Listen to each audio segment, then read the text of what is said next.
நம்மை கொல்லுகிற 3 சக்திகள் சொல்லுங்க. மாம்சத்தின் இச்சை, கண்களின் இச்சை, ஜீவனத்தின் பெருமை, மூன்றும் சேர்ந்து நம்மை மேட்டின்மை சிந்தையை கொண்டு வரும். என்னது 3? கண்களின் இச்சை, ஜீவனத்தின் பெருமை. இது சேர்ந்து 3 என்ன செய்யும்? மேட்டின்மையை கொண்டு வரும். எல்லா இடத்துலையும் நம்ம மேட்டின்மை கொண்டு வரும். இதை நீக்கிறதுக்கு தான் தேவன் சிச்சையை கொடுக்கிறார். அல்லேலூயா. நீங்கள் எந்த நிலைமையிலையும் மனம் திரும்புங்கள், உங்களுக்கு விடுதலை வந்துடும். எலிசபெத் சொன்னா, நீங்கள் சொன்ன மாதிரி நான் மாமா நான் மனம் திரும்பினேன், அதனால எனக்கு சந்தோஷம் வந்ததுன்னு சொன்னாலே தவிர விடுதலை வந்ததுன்னு சொல்லலை. கேட்டுட்டு தான் இருக்கா? நீங்கள் எந்த பிரச்சனையிலையும் நீங்கள் மனம் திரும்புங்க, உங்களுக்கு விடுதலை வந்து. எப்படி விடுதலை வரும்னா, இந்த மேட்டின்மையை கொல்லக்கூடிய தாழ்மையை தருவார் கர்த்தர். என்ன தருவார்? இந்த மாம்சத்தின் இச்சை, கண்களின் இச்சை, ஜீவனத்தின் பெருமை எதுவரை உங்களை பின்தொடரும்னா, நீங்கள் சாகும் வரை உங்களை பின்தொடரும். ஐயா நான் 100 வயசாயிட்டு அப்பவுமே என்கிட்ட பெருமை போகாது. போயிருமா? நான் சாகக்கூடிய நேரமாயிட்டேன். மாம்சத்தின் நிச்சய போயிருமா? எனக்கு மோதிரம் வாங்கணும், கம்மல் வாங்கணும், ஆடு வாங்கணும், மேலே பத்தில் தோட்டம் வாங்கணுங்கிறது சாக போகிறேன். அப்போ போயிரும்னு நினைக்கிங்களா? எதுக்கு ராத்திரி கடைசியில் சாகிற நேரத்தில் இந்த தங்கத்தை உரசி வாயில் ஊற்றுவாங்க?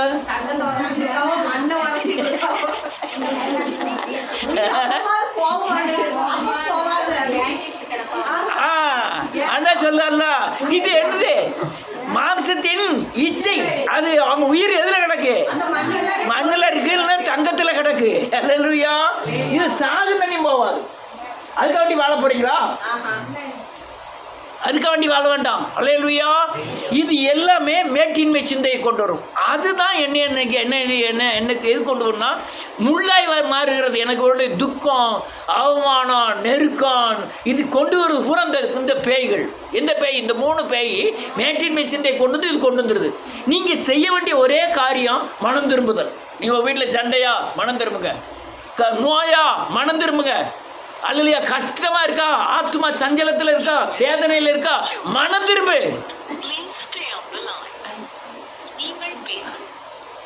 ஐயா மனம் திரும்பினா என்னையா கிடைக்கும்?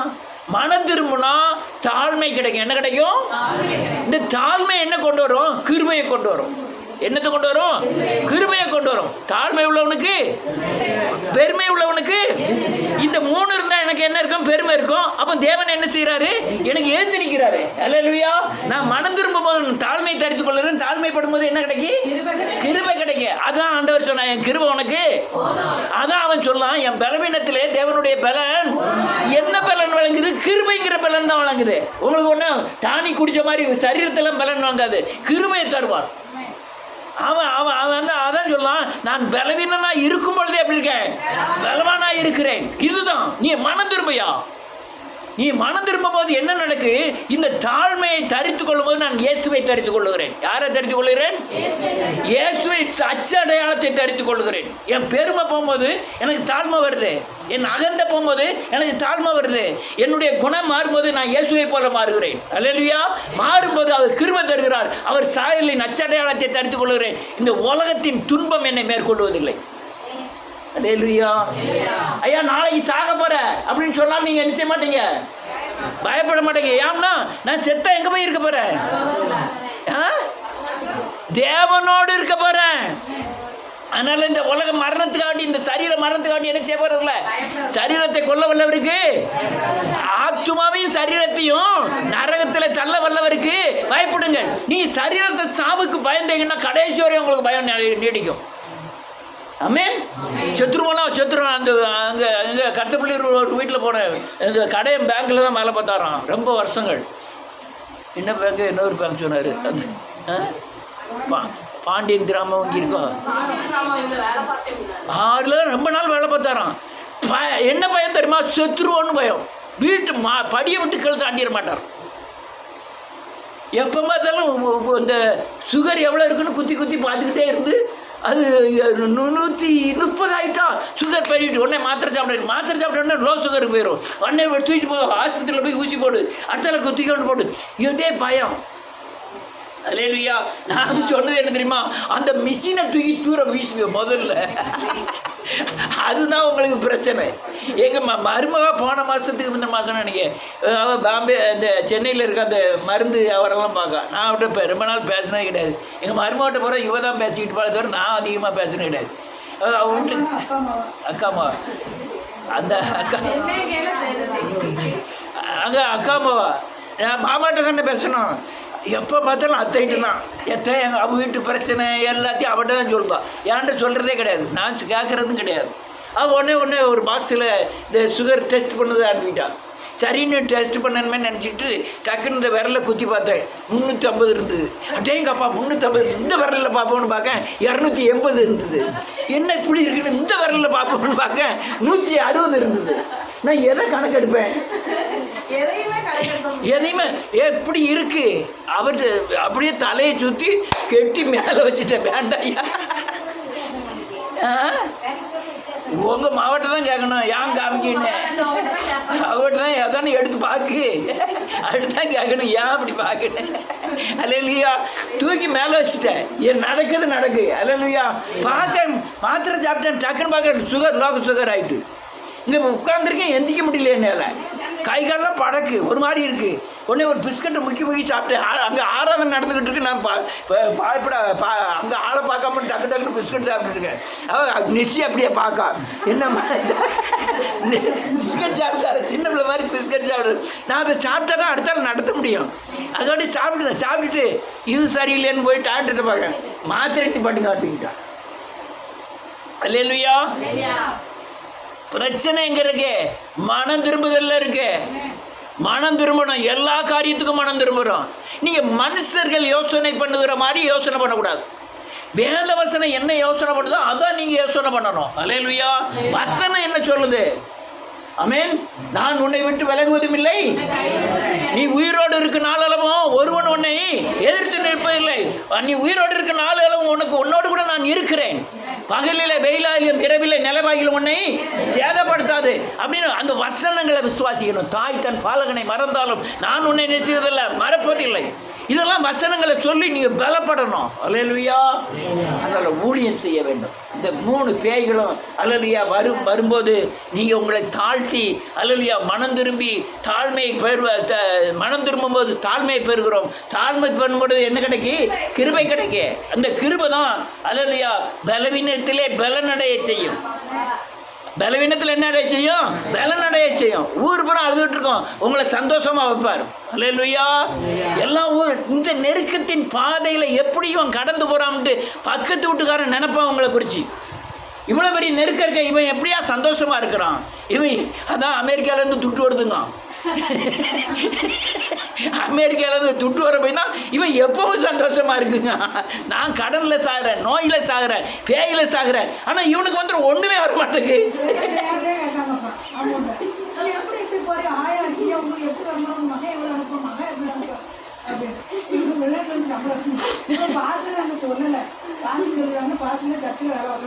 அல்லேலூயா.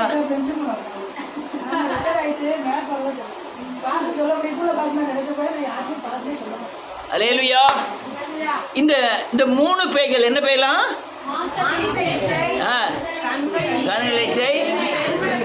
இது 3ம் வேசித்தனத்தை சார்ந்தது. சொல்லுங்க. வேசித்தனம்னா இந்த மாம்ச வேசித்தனத்தை நினைச்சிடாதீங்க. என்ன உலக சிநேகத்தோட சேர்ந்தது. இது மேட்டின்மை சிந்தை கொண்டு வர்றது, அது கொண்டு வரும். இது 3 தான் எதை கொண்டு வரும்? மேட்டின்மை சிந்தை. இந்த 3ம் சாகும் வரை நம்மை பின்தொடரும். சாகும் வரை பின்தொடரும். அதான் தங்கத்தை உரைச்சி ஊற்றுவாங்க. என் இரும்பை உரைச்சி ஊற்றுனா 2 கள்ளிப்பாலை கொஞ்சம் உள்ள ஊற்றிடுன்னு அது மேலே இச்சை. அல்லேலூயா. ஆனால் சில எத்தனை ஆள் நான் ஊற்றும் போதெல்லாம் பார்த்துருக்கேன். கரைச்சி ஊற்றுற மறு நிமிஷம் அவ்வளோதான் முடிஞ்சிடும். நான் பார்த்துருக்கேன்.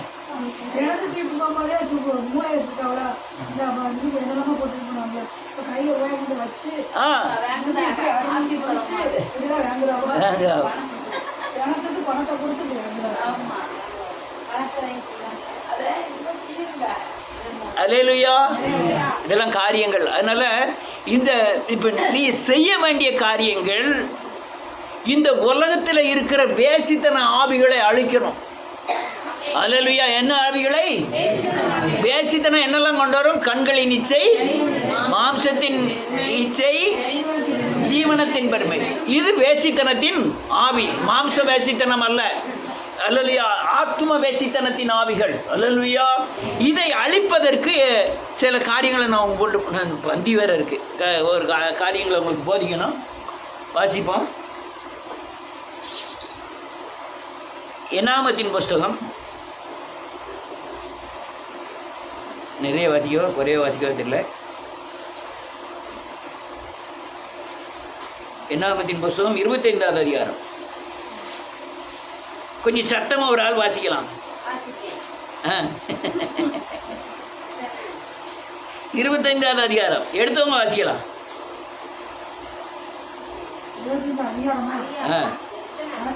ஒன்னுலேருந்து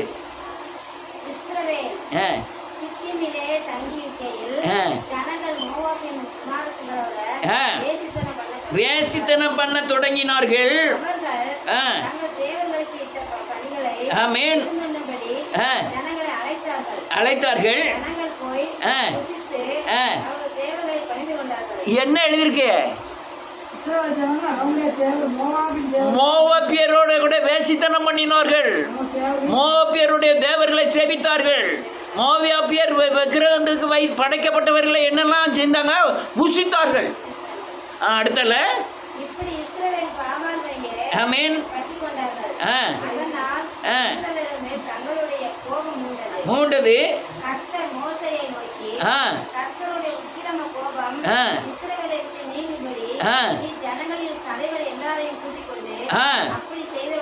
ஆமென்.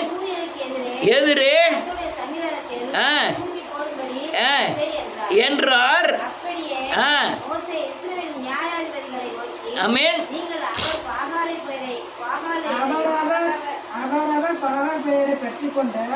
உங்கள் மனிதரை கொண்டு கொடுங்கள் என்றார். ஆமென். அப்பொழுது மோசேயும் புத்திரராகிய சபையார் அனைவரும் ஆசரிப்பு கூடார வாசலுக்கு முன்பாக அழுது கொண்டு நிற்கையில் அவர்கள் கண்களுக்கு முன்பாக இஸ்ரவேல் புத்திரர் ஒருவன் ஒரு மீதியான ஸ்திரியை தன் சகோதரத்தை அழைத்துக் கொண்டு வந்தான். அதை ஆசாரியனாகிய ஆரோன் குமாரனான எலியாசாரின் மகன் பினெகாஸ் கண்டபோது அவன் நடுச்சபையிலிருந்து எழுந்து தன் கையில பிடித்து இஸ்ரவேலில் அந்த மனிதன் வேசித்தனம் பண்ண அறையிலே பின்னால போய் இஸ்ரவேல் மனிதனும் சிறுமை இருவருடைய வயிற்றில் ஈட்டி உருவி போக குத்தி போட்டான். இஸ்ரவேல் புத்திரரில் உண்டான வாதை நின்று போயிற்று. போதும். பயங்கர வாதை உண்டாயிற்று. எங்க வாதை உண்டாயிற்று? இஸ்ரவேலுக்குள்ள. எங்க வாதை உண்டாயிற்று? கிறிஸ்துவர்களுக்குள்ள. எங்கே வாதை உண்டாயிற்று? வீட்டுக்குள்ள. எங்கே வாதை உண்டாயிற்று? விசுவாசிகளுக்குள்ள. எங்கே வாதை உண்டாயிற்று? நம்ம வீட்டுக்குள்ள. எங்கேயோ சொன்னவன் இங்கே வந்துட்டான 4000 வருஷத்துக்கு முந்தி நடந்த காரியத்தை சொல்லிட்டு வந்தா நம்ம வீட்டுக்கு இல்லை. அது எல்லாமே நம்முடைய நான் உருப்படுறதுக்காக எழுதி வைக்கப்பட்டது. எதுக்காக எழுதி வைக்கப்பட்டது? உருப்படுவதற்காக எழுதி வைக்கப்பட்டிருக்கு. வேதம் சொல்லுது, இஸ்ரவேலர்கள் மீதியானிய சிறியை இவ்வளவு பேர் பேசிக்கிட்டு இருக்கும்போதே கூப்பிட்டு போறான் வீட்டுக்கு. உடனே பினெகாஸ் யாரு? ஆரோன் மகன் ஆசாரியன் எழும்புனா பெரிய ஈட்டியை கொண்டு வந்து ஒரே குத்தி போட்டுட்டான். 2 பேரையும் காலி பண்ண பிறகு அந்த தேசத்தில், அந்த இஸ்ரவேல் மத்தியில், அந்த இடைக்கால் ஊழியத்தின் விசுவாசிகளுக்கு மத்தியில் இருந்த வாதை என்ன செஞ்சான்? நின்று போயிட்டு. அப்போ நீங்க பட்டயமா மாறணும், நீங்க ஈட்டியா மாறணும். தேவன் கையில் இருக்க அம்பா நீங்க என்ன செய்யணும்? மாறணும். எங்கெல்லாம் அல்லேலூயா மாம்ச இச்சை தெரியுதோ, எங்கெல்லாம் கண்களின் இச்சை தெரியுதோ, எங்கெல்லாம் பெருமை தெரியுதோ, எங்கெல்லாம் மேட்டின்மை தெரியுதோ அவ்வளவு அழிக்கணும். அல்லேலூயா. அப்பதான் என்ன நிற்கும்? வாதை நிறுத்தப்படும். அல்லேலூயா. நான் அப்படி சொன்னது கிருபை பெறுவதற்காக தாழ்மைக்கு வேண்டியது மனம் திரும்புதல். மனம் திரும்பும் போது நம்ம தாழ்மை தருவார். தாழ்மை பெறும்போது நம்ம கிருபை பெறுகிறோம். கிருபையினாலே தேவன் அல்லேலூயா பலன் தருவார். ஆனால் இங்க என்ன எழுதியிருக்கு? நீ பட்டயமா மாறணும். நீ ஈட்டிய பலவான் கையில் உள்ள அம்பா மாறணும். தேவன் கையில் இருக்கிற பட்டயமா மாறணும். ஈட்டியா மாறணும். மாறி உங்க குடும்பத்தில், உங்க வீடுகளில், உங்க சபையில் நீங்க பார்க்கிற பேசுற இடங்கள்ல இருக்கிற இந்த மேட்டின்மை சிந்தையெல்லாம் அழிக்கணும். அல்லேலூயா. அழிச்சா என்ன உண்டாகும்? வாதை நிற்கும். குடும்பத்தில் இருக்கிற வாதைகள் நிற்கும். அல்லேலூயா. வாதை நிற்கணும். நூறு வசனத்தை வாசிட்டு இது பழைய ஏற்பாடு புதிய ஏற்பாடுல எப்படி பண்ணாருங்கிறத பார்க்க போகிறோம். வாசிக்கலாம். 100 வசனத்தை வேகமாக வாசிப்போம். 2 ராஜாக்களின் புஸ்தகம் 9வது அதிகாரம் பக்கம் 479 30வது வசனத்திலிருந்து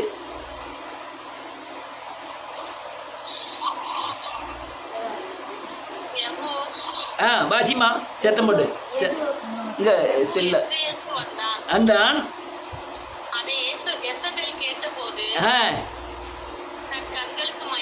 மையிட்டு தலையை ஒரு நிமிஷம் கிளவி எரியோ அல்லா அஸ்திபாரம் போடும்போது மூத்த பிள்ளை செத்துட்டான். அதை முடிக்கும் போது இளைய பிள்ளை செத்துட்டான். யோசுவா சொன்ன சாபம் அவன் வீட்டில் நிறைவேறி இருக்கு.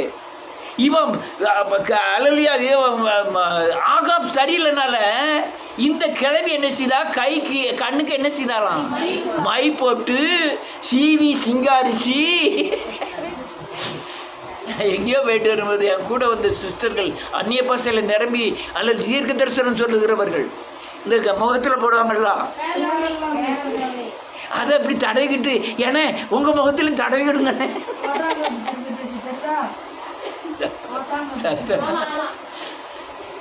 என்ன உங்க முகத்திலும் தடவி விடுங்க.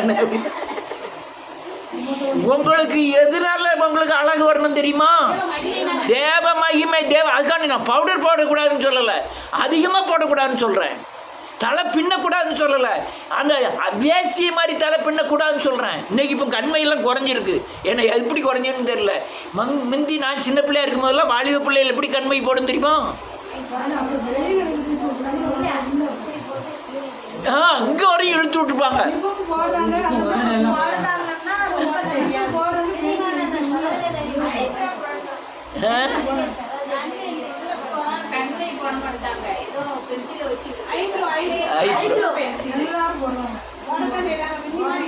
மிந்திய மாதிரி மிந்தி அசால்ட்டா தெரியும்.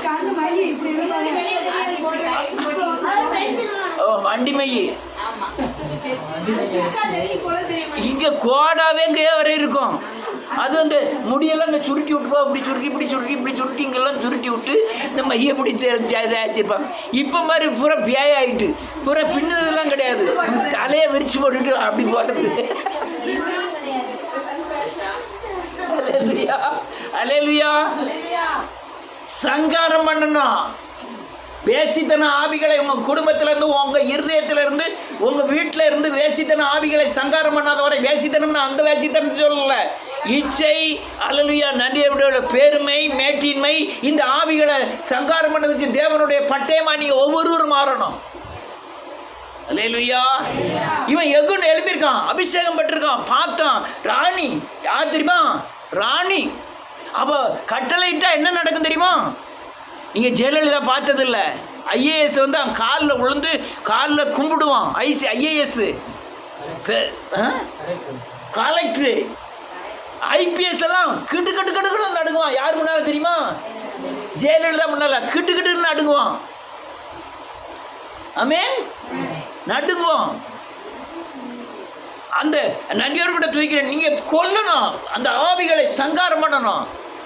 நமக்குள்ளே ஒரு மேட்டின்மை, அடுத்தவங்களை அற்பமாக நினைக்கிறது, நமக்குள்ள மேட்டின்மை. பட்டயத்தை எடுக்கணும். அவன் என்ன செஞ்சான் பாருங்க.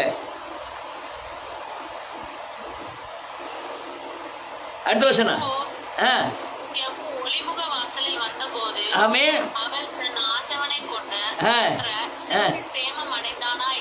ஆமென்.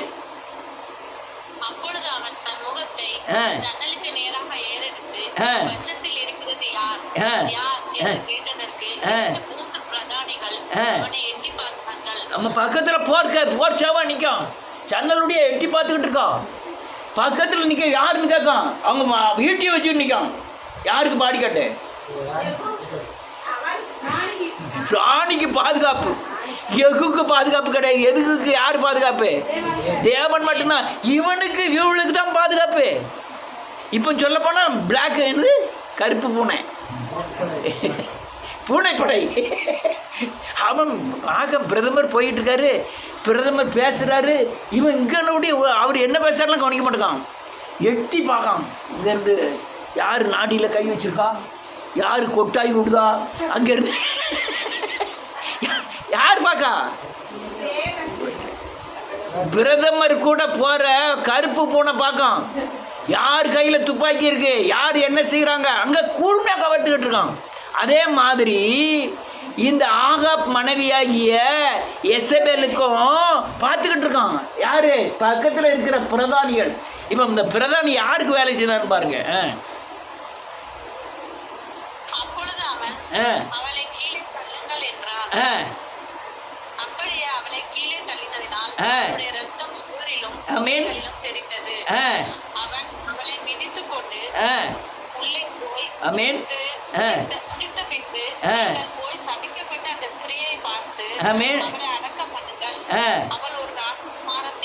போதும். இவன் பக்கத்தில் நிற்கவன் நமக்கு பாடி காட்டுன்னு அவன் நினைக்கா. இந்த பாடி காட்டு யாருக்கு சப்போர்ட்டாக இருக்கான்? எகுக்கு சப்போர்ட்டாக இருக்கான். அவன் பார்த்துட்டு அவன் என்ன நினைக்கா, பாடி காட்டு நம்மளை பாதுகாத்துக்கிடுவான்னு சொல்லுவான். யாருக்கா அவன் பாடி காட்டிருக்கான். உடனே இவங்க கீழே பக்கத்தில் நிற்க யாரியா அவளை கீழே பிடிச்சி தரல அப்படிங்க.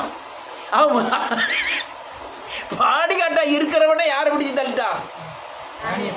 ராணியை கீழே பிடிச்சி தள்ளிட்டான். மேலே இருந்து கீழே விழுந்ததில் செவரெல்லாம் ரத்தம். போகிறவன் கொஞ்சம் தாண்டியாவது போகணும். யாரு? எகு தாண்டியாவது போகணும். தாண்டி இருந்துச்சுல்ல, அவன் மேலே ஒரு மிதிச்சுக்கிட்டு தான் வீட்டுக்குள்ளே போகிறான். போயிட்டு அவள் என்னமோ ராஜகுமாரத்தையே பிறந்துட்டான். அதனால் வேறு எங்கேயாவது ரோட்டில் கிட்டலாம் அடக்கம் பண்ணிடுறாங்க, புறம்போக்கில் அடக்கம் பண்ணிடுறாங்க. ராஜகுமாரர்கள் அடக்கம் பண்ணனுக்கே இடம் இருக்குது. அங்கே கொண்டு போய் அடக்கம் பண்ணிருக்கன்ட்டு வந்து பார்க்காங்க என்ன நடக்குன்னு பாருங்கள். வந்து பார்க்காங்க என்ன இருக்குன்னு பாருங்க. வாசிமா.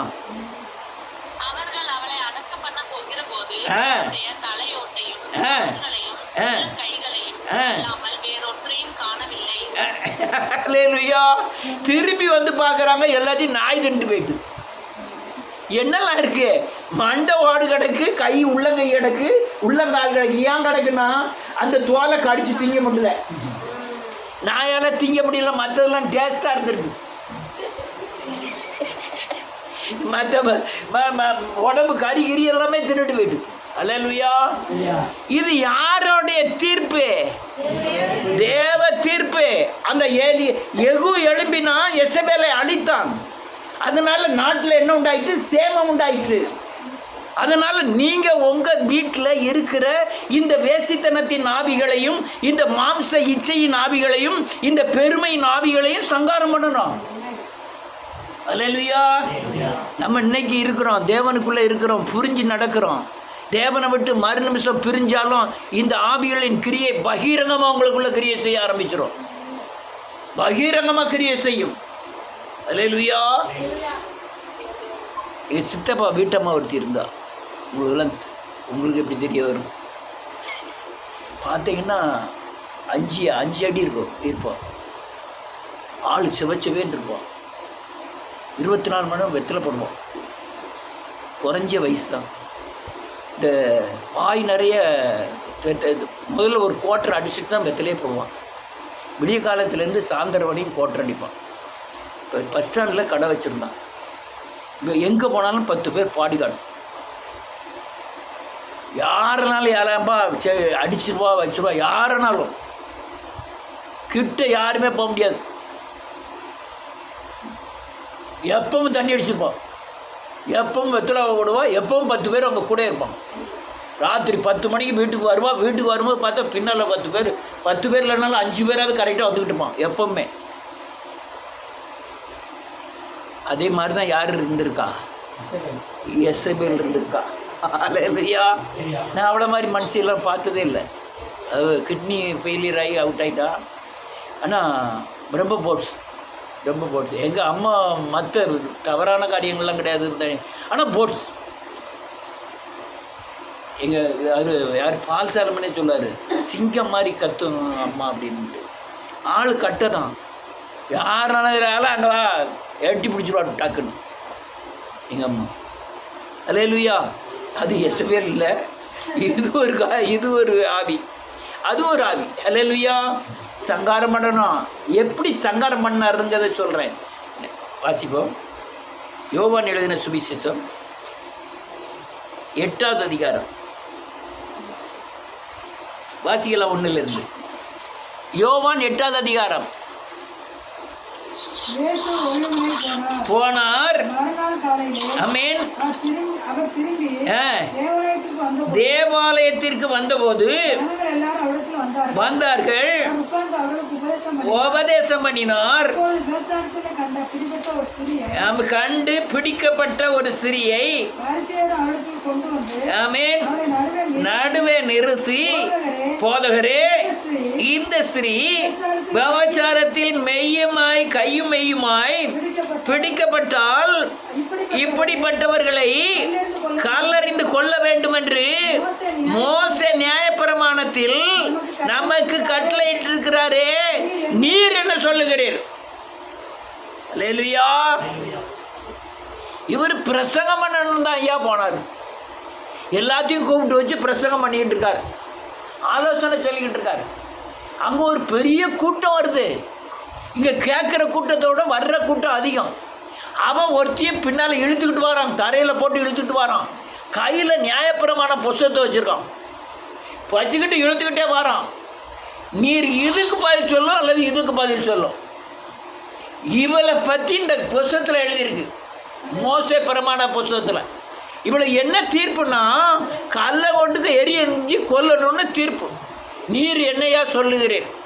நான் இப்போ என்ன சொல்ல வரேன், பழைய ஏற்பாடில் பிணைக்காசு ஈட்டியை வச்சு கொன்னோம்.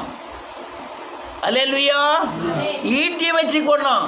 ஆனால் புதிய ஏற்பாடில் இயேசுநாதர் ஈட்டியை வச்சு கொள்ளலை. என்ன சிலுவையில் அவர் எசபேல கீழே தள்ளி கோட்டு கொண்டான். கீழே இருந்து ஈட்டியை வச்சாது கொண்டுடலாம். நம்மளுக்கு மேலேருந்து விழும்போது என்ன நினச்சிப்பா, மேலேருந்து கீழே வரான்னு வச்சு விடுமா, மாடியிலேருந்து. அவன் நினச்சிட்டு வந்துருப்பா, ஐயோ புருஷன் பேச்சனை முதல்ல கேட்டுருந்துருக்கலாமே அப்படின்னு என்னெல்லாமா நினச்சிருப்பா. இன்னும் கொஞ்ச நாள் சாவ போகிறவன் கிண்டுன்னு வந்துக்கிட்டே இருப்பான். வந்துக்கிட்டு போது அதெல்லாம் நினச்சிருப்பான்ல. ஆமென். உள்ளனா அங்கே ஒரு பெருமை இருந்திருக்கும், நான் ராஜா ராணி, என்னையவே நீ மேலேருந்து கீழே தள்ளிட்ட, நான் கீழே விழுந்து சாகாம மட்டும் இருப்போம்னா உன்னை தொலைச்சிடுறோம் பாருன்னு நினச்சிருப்பா. ஆனால் அந்த 2 காரியத்தையும் ஏசு என்ன செய்யலை. ஒரு கையில் அவளை தரன்னு எழுதிட்டு வரோம். நியாயப்பிரமாண புஸ்தகத்தை கை வச்சுருக்கோம். நியாயப்பிரமாண புஸ்தகத்தில் லேவியராமத்தில் 8வது அதிகாரத்தில் 8வது பக்கத்தில் ஒரு வேசித்தனத்தில் கையும் களமாக பிடிச்சா அவளை கல்லை கொண்டு எரியணும்னு எழுதியிருக்கியா. நான் பாரு, நீர் என்ன சொல்லுகிறீர்? இப்படி கை தட்டோட டக்குன்னு முழிப்பு தட்டியிருக்கு. நீர்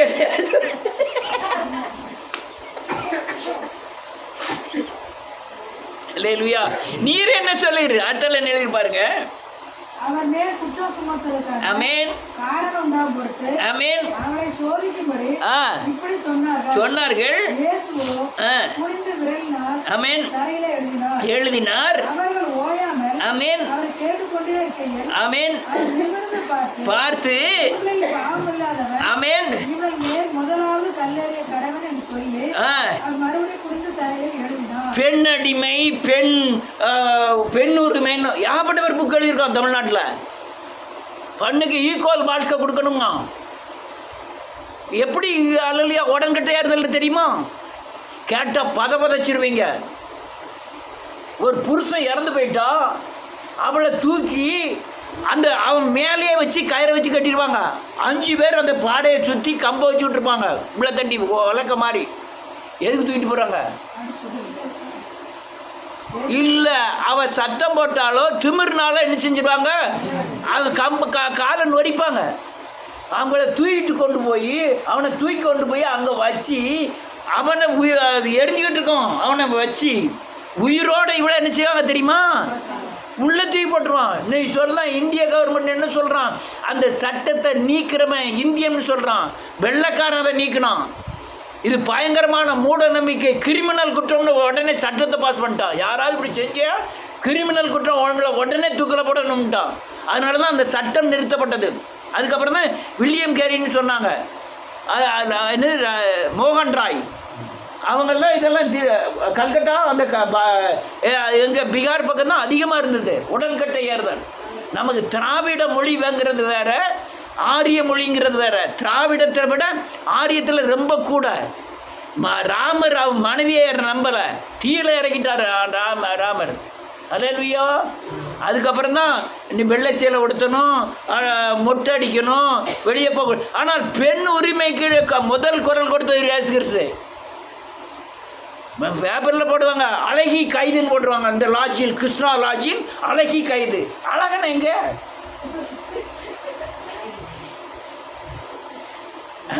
அழகன எங்க? அழகி சரி, இப்போ கொஞ்சம் பாடுவது குறைச்சிட்டான்னு நினைக்கிறேன். முந்தியெல்லாம் அழகி கைதுன்னு பேப்பரில் கொட்டு எழுத்துல போட்டுப்பான். அப்போ அழகனையும் சேர்த்தானே கைது பண்ணணும், அழகன் இல்லை. அப்போ இவனை கைது பண்ணப்படாதுல்ல, அப்போ கேஸ் கிடையாதுல்ல. அழகையும் அழகனும் சேர்த்தானே கேஸ் ப்ரூஃபு. அல்லேலூயா. ஆனால் முதல் பெண் குரல் கொடுத்தவர் இயேசு கிறிஸ்து. என்ன சொன்னார் தெரியுமா? உங்களில் எவன் அவன் கல்லறியட்டும்யா. அதில் எழுதியிருக்க அட்டல் என்ன எழுதியிருக்கு பாருங்க, 9வது வசனம்.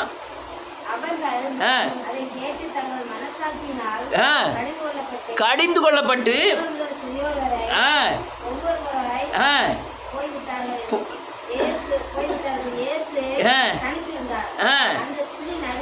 போதும், பெரியோர் போயிட்டார்கள். 60 வயசுக்கு மேல உள்ளவர்கள் போயிட்டார்னு எழுதல. ஐயா 25 வயசுக்கு மேல உள்ளவர்கள் போயிட்டார்னு எழுதல. என்ன எழுது தெரியுமா? சிறியோர் முதல் பெரியோர் வரை எல்லாம் அயோக்கியனா இருந்திருக்கான். இது எங்க கொண்டு வர தெரியுமா? தன் மனசாட்சியை குத்தக்கூடிய கேள்வி. நீ ஒன்னே என்ன செஞ்சு பாரு, நினைச்சு பாரு. அவளை குற்றம் சாட்டுதெல்லாம் ஒன்னே நீ நினைச்சு பாரு. நீ யோக்கியனா? எங்க லா புக் வச்சிருக்கோம், நியாயப்பிரமாண புக்கு, லா புக்கு, சட்ட புக்கு. அந்த சட்ட புக்குனால எத்தனையோ நியாயங்களை தீர்த்தவன். அந்த சட்டத்துக்கு ஒரே பதில், நீ நியாயமுள்ளவனாக இருந்தால் சட்டத்தை பாஸ் பண்ண. கொலை செய்யக்கூடாதுன்னு சொல்லுவேன், நீ என்ன செய்யலாமா? கொலை செய்யலாமா? நீ சாமி கும்பிடக்கூடாதுங்க, நீ கோயிலை கொள்ளையில் இடலாமா? ஆண்டவர் சொன்னார்.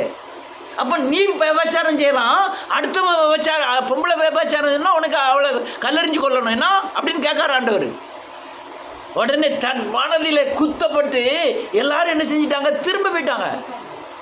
அப்போ இதுக்கு பாயிண்ட் என்ன தெரியுமா? நீங்கள் உங்கள் வீடுகளில் இந்த கிரியை செய்கிற ஆவிகளை கொல்லணும்னா நீங்கள் என்ன இருக்கணும்?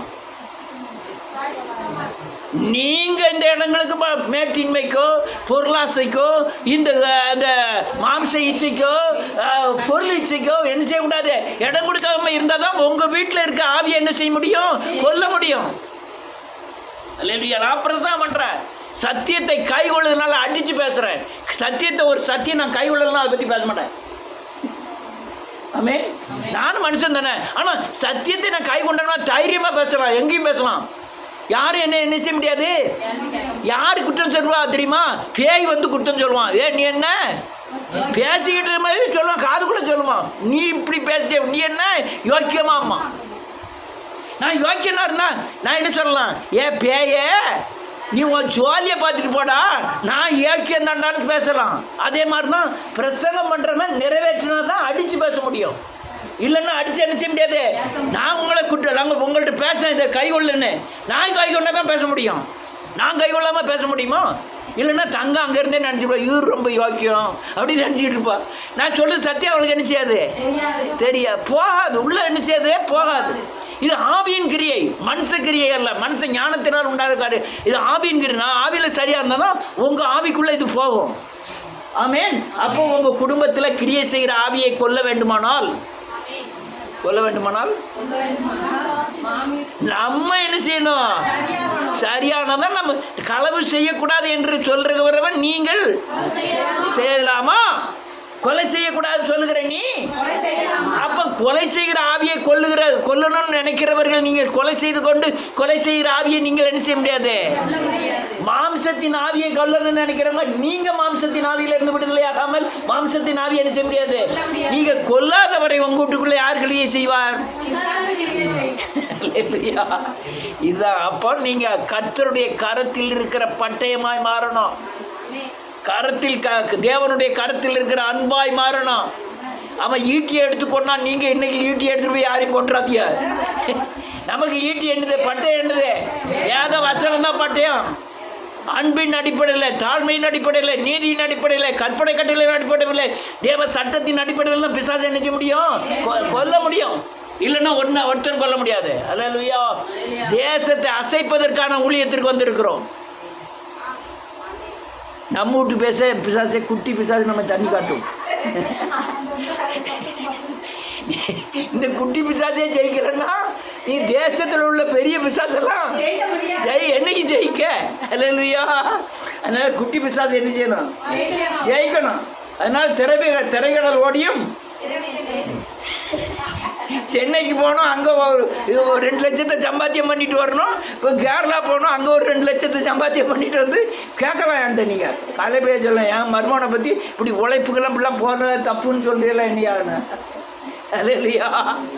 கூட்டிகிட்டு போங்க, சோபியாவை கூப்பிட்டு போங்க, ஒரு வீடை எடுங்க, அங்கே வாடகைக்கு வைங்க, 2 பேரும் சம்பாத்தியம் பண்ணுங்க, சர்ச்சுக்கு போங்க, இருங்க, வைங்க, பிரச்சனை இல்லை. அது இல்லையா. விசுவாசத்தின் அடிப்படையில் கிரியை செய்ய நீ பலப்பட வேண்டும். அல்லேலூயா. ரைட்டு. எல்லாம் நிறைய காரியங்கள் இருக்கு. அதாவது நீங்கள் அடுத்தவனை சுத்தமாக்குறதுக்கு முன்னாடி நான் என்ன செய்யணும், அடுத்த பேயை துரத்துறதுக்கு முன்னாடி நமக்குள்ள பேயை எரிச்சிப்படாது துரத்திருக்கணும். இதெல்லாம் இருந்தால் தான் நீங்கள் ஜெயிக்க முடியும். கர்த்தர் உங்களை ஆசீர்வதிப்பாராக. எல்லாரும்